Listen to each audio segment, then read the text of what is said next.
नमस्कार ओडिशावासी शुभ संध्या आज संध्या रही देश विदेश राज्यर गुरुत्वपूर्ण खबर जहां आपण माने केवल 10 मिनिट समय दे देखिपारे ता पूर्व आपण मान गोटे छोटिया अनुरोध प्रथम वीडियोटी को लाइक करी कमेंट रे आपण जिलार ना लिखिदेवे जहाँफल तुरंत आपण जिलार खबर मध्य पाइपारे मुख्यमंत्री बड़ घोषणा आरंभ हो रथयात्रा पीएम किसान सीएम किसान भत्ता टंका सुभद्रा टंका एमती अनेक 20 खबर अच्छी जहां आपण माने 10 मिनिट समय दे देखिए चलतु खबर उपर नजर पकेबा नंबर 1 पीएम आवास योजना को नहीं खुशी खबर 6 लाख घर को मिलिला अनुमति सहर में गरीब तथा मध्यम वर्ग लोक मान खुशी खबर आनी केंद्र सरकार समस्त योग्य हिताधिकारी को आवास उपलब्ध कराई प्रथम पर्यायर green signal PM Awas Yojana रे 6 लाख रु अधिक घर निर्माण करने केंद्र सरकार मंजूरी देइचंती एही योजना रे द्वितीय पर्यायर आसंता सहर रे एबे 5 वर्ष रे 1 कोटी घर निर्माण करा पई लक्ष्य रखाଯାଇଛି प्रथम पर्यायर 6 लाख लोक घर जोगाई दिया जाओ बोली कुआ जाइछि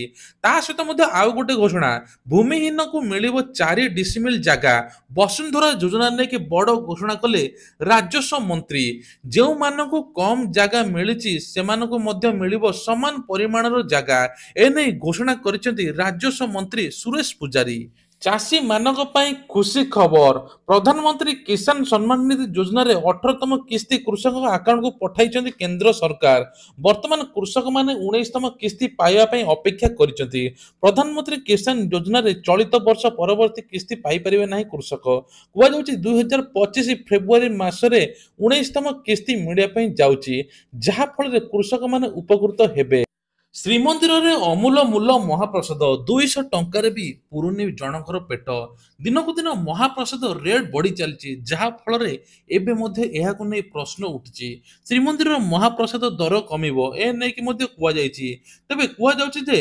श्रीमंदिर रे ओम्फेड घिओ प्रवेश परठू अमूल मूल अभड़ा महाप्रसाद खजाटू नै पिठा सबु दाम 2 गुणा बढ़ी जाइछि जाहाकु नै असंतुष्ट उभय भक्त और सेवायत सब्सिडी दर रे श्रीमंदिर को ओम्फेड घिओ जोगाण नै दाबी उठुतला किंतु विकल्प भाव श्रीमंदिर एक स्वतंत्र गोशाला भी हो पारा नहीं गोशाला न हेबारु आईन मंत्री कहते खूब शीघ्र महाप्रसाद दर नियंत्रण पर पदक्षेप नियाजिबो आसंता सोमवार पुणी आरंभ हो मुख्यमंत्री जन अभियोग शुणाणी कार्यक्रम तेबे यूनिट 5 भुवनेश्वर स्थित मुख्यमंत्री अभियोग प्रकोष्ठ में मुख्यमंत्री जन अभियोग शुणाणी कार्यक्रम अनुष्ठित हो गत अक्टोबर 28 तारिख एपर्यंत जन अभियोग शुणाणी होना तेबे 28 तारिख जो मैंने पंजीकरण करते पुणी थे यही सोमवार दिन आसवे एवं मुख्यमंत्री को निजर अभियोग शुणाइबे जहाँफल अभियोग शुणी मुख्यमंत्री समस्या समाधान करेंगे वर्तमान टॉलीवुड जगत एक बड़ खबर सामना को आसी गिरफ हेले सुपरस्टार अल्लू अर्जुन दला चकटारे महिला मृत्यु मामला गिरफ होती तेबे पुष्पा 2 स्क्रीनिंग बेले दला चकटा होता हैदराबाद संध्या थिएटर रे पुष्पा 2 स्पेशल स्क्रीनिंग समय रे दला चकटारे 35 जणिया वर्ष महिला मृत्यु होता सहित तांकर 2 जण शिशु आहत होते यही मामले वर्तमान अभिनेता को हेफाजत में जहाँफल फैन मान बहुत आघात लगी महिला को असदाचरण अभियोग 8 बंगीय मिस्त्री को उल्लंघन करी निधुम माड मारिले तेबे कुआ जाउछि जे लुहा तार रे हाथ को बांधी 1.5 किलोमीटर पर्यंत चलाई नेले थाना को आनिले सभ्य समाज को लज्जित कला बळी मानव अधिकार खोलाखोली उल्लंघन कला बळी कुआ जाउछि एभली घटना घटी सुंदरगढ़ शहर रे जणे महिला को असदाचरण अभियोग आनी एक निर्दिष्ट गोष्ठी एही कांड भियाइचंती दृश्य सामना को आसिया पर सुंदरगढ़ टाउन पुलिस 8 बंगीय मिस्त्री को उद्धार करी तदंत मध्ये चलाइछि प्ले स्टोर रु गोटे ऐप द्वारा जीवन चलीगला आपण माने शुणिले मध्य आश्चर्य हे कथाटा सत सबुदिन पई आपण माने एई विषय जानिबा मध्य दरकार तबे कुआ जाउछि जे नुआ नुआ बाहा होइतले स्वामी जनकर एमिति असुविधा पड़ले जे शेषरे बाध्य होई कि प्ले स्टोर रु इंस्टेंट लोन गोटे ऐप डाउनलोड कले जो ऐप रे इंस्टेंट तांको लोन मिलिबो मात्र 2 रु 3 हजार टका किछि पॉकेट मनी नोइतले आ सप्ताह परे मध्य देबार थिला जहा फल देई नथिले तांको स्त्री को डॉक्यूमेंट रे आनिथिले स्त्री को उल्लंघन फोटो बा अश्लील फोटो तांको सांग फैमिली बंधु बांधव समस्त को से ऐप कतृपक्ष शेयर करते जहाँफल स्वामी सही पार ना तुरंत टंका देते से बारंबार ब्लैकमेलिंग एवं विभिन्न प्रकार फोटो वीडियो छाड़ुले विभिन्न प्रकार फेक एडिटिंग कर स्त्री मुह दे छाड़ुले जहाँफल स्वामी जनक न सही पारि शेष में आत्महत्या तेज मात्र टंका 2000 कि शेष जीवन चलीगला तेणु आपण मैंने कौन ऐप प्ले स्टोर डाउनलोड करेंगे ना लोन पाई खास करी लोन कतृपक्ष अच्छा महिला ଏବଂ ସମସ୍ତଙ୍କୁ ଟାର୍ଗେଟ କରି ଲୋକଙ୍କୁ ଫସାଉଛନ୍ତି, ବ୍ଲାକମେଲିଂ ମଧ୍ୟ କରୁଛନ୍ତି। ଟଙ୍କା ସୁଝି ସାରିଲା ପରେ ମଧ୍ୟ ସେ ଏଇଭଳିଆ ମଧ୍ୟ କରୁଛନ୍ତି। ତେଣୁ ଜଣଙ୍କର ଆଜି ଏଭଳି ଅବସ୍ଥାରେ ଜୀବନ ମଧ୍ୟ ଚାଲିଗଲା। ମୁଖ୍ୟମନ୍ତ୍ରୀଙ୍କର ବଡ ଘୋଷଣା, ଏଣିକି ଅପରାଧକୁ ଘଟାଇବା ପାଇଁ ପୋଲିସ ଠାରୁ ଦାମୀ ଅତ୍ୟାଧୁନିକ ଯାନ ବ୍ୟବହାର କରୁଛନ୍ତି, ଯାହାଦ୍ୱାରା ସେମାନେ ପୋଲିସକୁ ଚକମା ଦେଇ ସହଜରେ ଖସି ଯାଉଛନ୍ତି। ଏଭଳି ଅନେକ ଘଟଣା ଉଦାହରଣ ମଧ୍ୟ ରହିଛି। ତେବେ ଅପରାଧୀକୁ ଦମନ କରିବା ପାଇଁ ପୋଲିସକୁ ସଶକ୍ତ କରାଯିବ, ସେମାନଙ୍କୁ ଅତ୍ୟାଧୁନିକ ହାଇସ୍ପିଡ୍ ଯାନ ଯୋଗାଇ ଦିଆଯିବ ବୋଲି ରାଜ୍ୟ ସରକାର ଯୋଜନା କରିଛନ୍ତି। ଆଜି ମୁଖ୍ୟମନ୍ତ୍ରୀ ମୋହନ ଚରଣ ମାଝୀ ମୁଖ୍ୟ ଅତିଥି ଭାବେ ଯୋଗଦେଇ ପୋଲିସ ସେବା ଭବନରେ ଆଇଆରଏସଏସ ର 30ଟି ନୂଆ ଭ୍ୟାନକୁ ଉଦ୍ଘାଟନ କରିଛନ୍ତି। ଏହି ଭ୍ୟାନ ଦ୍ୱାରା ଭୁବନେଶ୍ୱରରେ ଏବେ 22ଟି, କଟକରେ 8ଟି ଦିଆଯାଇଛି। ପୂର୍ବରୁ ଅଚଳ ହୋଇଥିବା ପିସିଆର ବଦଳରେ ନୂତନ ଯାନ କରିବା ପାଇଁ ଅତ୍ୟାଧୁନିକ ଭ୍ୟାନ ପୋଲିସ କାର୍ଯ୍ୟ ଦକ୍ଷତାକୁ ସୁଦୃଢ କରିବ ବୋଲି କହିଛନ୍ତି। ପୂର୍ବ ସରକାରରେ ମହିଳାମାନେ ଯେତିକି ଋଣ ନେଇଥିଲେ ତାଙ୍କ ପାଇଁ ଖୁସି ଖବର। ତେବେ ବିଜେପି ସରକାର ଆସିଲା ପରେ ନୂତନ ନୂଆ ପ୍ରକାର ଯୋଜନା ମଧ୍ୟ ଷ୍ଟାର୍ଟ କରୁଛି। ତା ସହିତ ମହିଳାଙ୍କୁ ଆତ୍ମନିର୍ଭରଶୀଳ ସ୍ୱାବଲମ୍ବୀ କରିବା ଦିଗରେ ବହୁତ ଗୁରୁତ୍ୱ ମଧ୍ୟ ଦେଉଛି। ସୁଭଦ୍ରା ଯୋଜନାଠୁ ଆରମ୍ଭ କରି ନୂତନ ପ୍ରକାର ଯୋଜନା ମଧ୍ୟ ଆଣୁଛି। ମିଶନ ଶକ୍ତି ସୁଦୃଢ କରିବା ପାଇଁ ମଧ୍ୟ ଚାଲିଛି।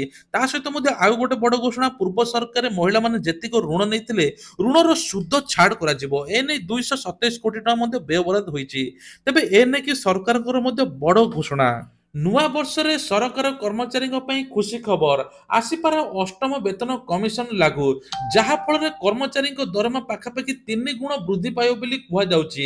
ଏନେଇକି ସରକାର ସ୍ତରରୁ କୌଣସି ଘୋଷଣା କରାଯାଇଥିଲେ ମଧ୍ୟ କୁହାଯାଉଛି ଯେ କେନ୍ଦ୍ର ସରକାର ଖୁବ୍ ଜଲଦି ନୂଆ ବର୍ଷ ଭେଟି ଦେଉଛନ୍ତି ସରକାର କର୍ମଚାରୀ ମାନଙ୍କ ପାଇଁ। ତେବେ ମହିଳାମାନଙ୍କ ପାଇଁ ଖୁସି ଖବର, ଏଣିକି ମହିଳାଙ୍କୁ ମିଳିବ 15,000 ଟଙ୍କା। ଏନେଇ କେନ୍ଦ୍ର ସରକାରଙ୍କ ତରଫରୁ ମଧ୍ୟ ବଡ ଘୋଷଣା କରାଯାଇଛି। ତା ସହିତ କୁହାଯାଇଛି ଯେଉଁ ମହିଳାମାନେ ଏବେ ତାଲିମ ନେବେ ସିଲେଇ ଶିକ୍ଷାରେ, ତାଙ୍କୁ ପର ଡେ 500 ଟଙ୍କା ମିଳିବା ସହିତ ମାସକୁ 15,000 ଟଙ୍କା ମିଳିବ। ତା ସହିତ ମଧ୍ୟ ତାକୁ କୁହାଯାଇଛି 2ରୁ 2.5 ଲକ୍ଷ ପର୍ଯ୍ୟନ୍ତ ଋଣ ଯୋଗାଇ ଦେବେ ସରକାର। ପ୍ରତିବର୍ଷ ଦାଦନ ଖଟିବା ପାଇଁ ଓଡ଼ିଶାରୁ ଲକ୍ଷ ଲକ୍ଷ ଲୋକ ଯାଉଛନ୍ତି। ଏନେଇକି ସରକାର ପାଖରେ କୌଣସି ଠିକଣା ରହୁନାହିଁ। ତେଣୁ କୁହାଯାଉଛି ସରକାରଙ୍କର ସମସ୍ତ ସୁବିଧା ପାଇଁ ହେଲେ ଇ ଶ୍ରମ କାର୍ଡ ଶ୍ରମିକ ସଂଘରେ ନିଜର ରେଜିଷ୍ଟର କରିବାକୁ ପଡ଼ିବ। ରେଜିଷ୍ଟର କରିସାରିଲା ପରେ ନିଜର ଆଧାର କାର୍ଡ ମଧ୍ୟ ଜମା କରିବାକୁ ପଡ଼ିବ, ଯାହାଫଳରେ ସରକାର ଜାଣିପାରିବେ ଯେ ଓଡ଼ିଶାରୁ କେତେ ଲୋକ ଦାଦନ ଖଟିବା ପାଇଁ ବାହାରକୁ ମଧ୍ୟ ଯାଇଛନ୍ତି। ଏମିତି ଲକ୍ଷ ଲକ୍ଷ ଲୋକ ଯାଉଛନ୍ତି, ଯାହାଫଳରେ ସରକାରଙ୍କ ସୁବିଧା ମଧ୍ୟ ପାଇପାରୁନାହାନ୍ତି। ଲୋକସଭା ଭବନରେ ନିଯୁକ୍ତି ପତ୍ର ବାଣ୍ଟିଲେ ମୁଖ୍ୟମନ୍ତ୍ରୀ ମୋହନ ଚରଣ ମାଝୀ। ତେବେ କୁହାଯାଉଛି ଯେ ଆଜି ଶୁକ୍ରବାର ଏହି କାର୍ଯ୍ୟକ୍ରମରେ ମୁଖ୍ୟମନ୍ତ୍ରୀ ମୋହନ ଚରଣ ମାଝୀ ସ୍ୱାସ୍ଥ୍ୟ ଏବଂ ଉଚ୍ଚଶିକ୍ଷା ବିଭାଗର ନବ ନିଯୁକ୍ତି ପତ୍ର ବାଣ୍ଟନ କରିଛନ୍ତି। 85 ହୋମିଓପାଥିକ ମେଡିକାଲ ଅଫିସର, 239 ରେଡିଓଗ୍ରାଫରଙ୍କୁ ମୁଖ୍ୟମନ୍ତ୍ରୀ ନିଯୁକ୍ତି ପତ୍ର ପ୍ରଦାନ କରିଛନ୍ତି। ଏନେକି 52 ଜଣ ଉଚ୍ଚଶିକ୍ଷା ବିଭାଗ ଅଧ୍ୟାପକଙ୍କୁ ମଧ୍ୟ ନିଯୁକ୍ତି ପତ୍ର ପ୍ରଦାନ କରାଯାଇଛି। ମହାପ୍ରଭୁଙ୍କର ବିଶ୍ୱ ପ୍ରସିଦ୍ଧ ରଥଯାତ୍ରା 2025 ପ୍ରସ୍ତୁତି ପର୍ବ, ମହଜୁଦ ଅଛି 51, ଆସିବ 884 ଖଣ୍ଡ କାଠ। ତେବେ ଆରମ୍ଭ ହୋଇଛି ମହାପ୍ରଭୁ ଜଗନ୍ନାଥଙ୍କ ବିଶ୍ୱ ପ୍ରସିଦ୍ଧ ରଥଯାତ୍ରା 2025ର କାମ। ତ ପ୍ରଥମେ ଦାରୁ ବ୍ରହ୍ମକୁ ରଥତ୍ରୟ ନିର୍ମାଣ ପାଇଁ କାଠ ଯୋଗାଡ଼ ହେବ। ପରମ୍ପରା ଅନୁସାରେ କାଠ ଛେଦନ ପୂର୍ବରୁ ନୟାଗଡ଼ା ବଡ଼ମୂଳ ସ୍ଥିତ ମା ବଡ଼ ରାଉଳ ଠାକୁରାଣୀଙ୍କୁ ପୂଜାର୍ଚ୍ଚନା କରାଯିବ। ଏଥିପାଇଁ ଆସନ୍ତା 16 ତାରିଖ ଦିନ ସୋମବାର ଦିନ ଶ୍ରୀମନ୍ଦିର ପ୍ରଶାସନର ସ୍ୱତନ୍ତ୍ର ପ୍ରତିନିଧି ଦଳ ନୟାଗଡ଼ ଯାତ୍ରା କରିବେ। 5 ଜଣିଆ ପ୍ରତିନିଧି ଦଳକୁ ନେତୃତ୍ୱ ନେବେ ଶ୍ରୀମନ୍ଦିର ବରିଷ୍ଠ ତତ୍ତ୍ୱାବଧାୟକ ସୁଦର୍ଶନ ମେକାପ। ତା ସାଥିରେ ନେବେ ମହାପ୍ରଭୁଙ୍କର ଲାଗି ଖଣ୍ଡୁଆ, ପତନି ଏବଂ ମାଳ ଏବଂ ମହାର୍ଦ୍ଦା ଏବଂ ଶ୍ରୀଫଳ, ଧୂପ ଏବଂ ଫଳମୂଳ ଆଦି ପୂଜା ସାମଗ୍ରୀ ନେବେ। 17 ତାରିଖରେ ମଙ୍ଗଳବାର ଦିନ ପୂର୍ବାହ୍ନ ଠାକୁରାଣୀ ପୂଜାର୍ଚ୍ଚନା ପରେ ରଥ କାଠ ଛେଦନ କରାଯିବ ବୋଲି କୁହାଯାଉଛି। ପ୍ରୟାଗରାଜରେ 5,500 କୋଟି ଟଙ୍କାର ବିଭିନ୍ନ ପ୍ରକଳ୍ପକୁ ଭେଟି ଦେଲେ ମୋଦି। ତେବେ ଉତ୍ତରପ୍ରଦେଶର ପ୍ରୟାଗରାଜରେ ପ୍ରଧାନମନ୍ତ୍ରୀ ନରେନ୍ଦ୍ର ମୋଦି ମହାକୁମ୍ଭ ମେଳା ପାଇଁ ବିକାଶମୂଳକ କାମର ସମୀକ୍ଷା କରିଛନ୍ତି। ଏହା ସହିତ ପ୍ରୟାଗରାଜରେ 5,500 କୋଟି ଟଙ୍କାର ବିଭିନ୍ନ ପ୍ରକଳ୍ପ ଭେଟି ମଧ୍ୟ ଦେଇଛନ୍ତି। ସଙ୍ଗମ ସ୍ଥଳରେ ପହଞ୍ଚି ପୂଜାର୍ଚ୍ଚନା କରିବା ସହିତ ଦର୍ଶନ କାର୍ଯ୍ୟକ୍ରମ ରହିଥିଲା। ପରେ ଅକ୍ଷୟ ବଟର ବୃକ୍ଷ ସ୍ଥଳରେ ପୂଜାର୍ଚ୍ଚନା ମଧ୍ୟ ହୋଇଥିଲା। ପରେ ପରେ ହନୁମାନ ମନ୍ଦିର, ସରସ୍ୱତୀ କୂଅକୁ ଯାଇ ମଧ୍ୟ ପୂଜାର୍ଚ୍ଚନା କରିଥିଲେ। ପ୍ରବାସୀ ଭାରତୀୟ ସମ୍ମିଳନୀ ପୂର୍ବରୁ ବିଏମସିକୁ ମଶା ଚିନ୍ତା, ସାନ୍ଦ୍ରତା 80 ଡେଇଁଲା। ତେବେ କୁହାଯାଉଛି ଯେ ମଶାର ସାନ୍ଦ୍ରତା 80 ପାର ହୋଇଛି, ଏହା ହାର ବଢିଛି। ଏପଟେ କେନ୍ଦ୍ର ସରକାର ପ୍ରବାସୀ ଭାରତୀୟ ସମ୍ମିଳନୀ ଭୁବନେଶ୍ୱରରେ କରିବାକୁ ପସନ୍ଦ କରିଛନ୍ତି। ଯଦି ମଶାର ସାନ୍ଦ୍ରତା ଏହି ହାରରେ ବଢେ, ତେବେ ଭାରତୀୟ ପ୍ରବାସୀ ଭାରତୀୟଙ୍କୁ ମଶା କାମୁଡି କଲବଲ କରିବା ଥୟ, ଏମିତି ଆଶଙ୍କା ପ୍ରକାଶ ପାଇଲାଣି। ସ୍ୱାସ୍ଥ୍ୟ ବିଭାଗ ପକ୍ଷରୁ ବିଏମସିକୁ ନେଇ ଅବଗତ ମଧ୍ୟ କରାଯାଇଛି। ମଶା ଧୂଆଁ ଚାରିଆଡେ ବୁଲିବ ବୋଲି କୁହାଯାଉଛି। ରାଜ୍ୟରେ ବିଜେପି ସରକାରକୁ 6 ମାସ ପୁରିଲା। ଜୁନ 12 ତାରିଖରେ ମୋହନ ମଝି ମୁଖ୍ୟମନ୍ତ୍ରୀ ଭାବେ ଶପଥ ନେଇଥିଲେ। ଏହାରି ଭିତରେ ନିର୍ବାଚନ ପରେ ଏବେ ପ୍ରତିଶ୍ରୁତି ମୁତାବକ ସବୁ କିଛି କରିଛନ୍ତି। ଶ୍ରୀମନ୍ଦିରରେ ଚାରିଦ୍ୱାର ଖୋଲିବା, ମହିଳାମାନଙ୍କୁ ସୁଭଦ୍ରା ସହାୟତା ଦେବା, ଧାନର ସର୍ବନିମ୍ନ ସହାୟକ ମୂଲ୍ୟ ଦେବା, ଏମଏସପି କ୍ୱିଣ୍ଟାଲ ପିଛା 31 ଟଙ୍କା ପ୍ରଦାନ, ବାର୍ଦ୍ଧକ୍ୟ ଭତ୍ତା 3,500 ଟଙ୍କା କରିବା ଭଳି ଅନେକ ପ୍ରତିଶ୍ରୁତି କରିଥିଲା ଦଳ। କିନ୍ତୁ ଏପର୍ଯ୍ୟନ୍ତ ସବୁ କାମ ହୋଇଯାଇଛି।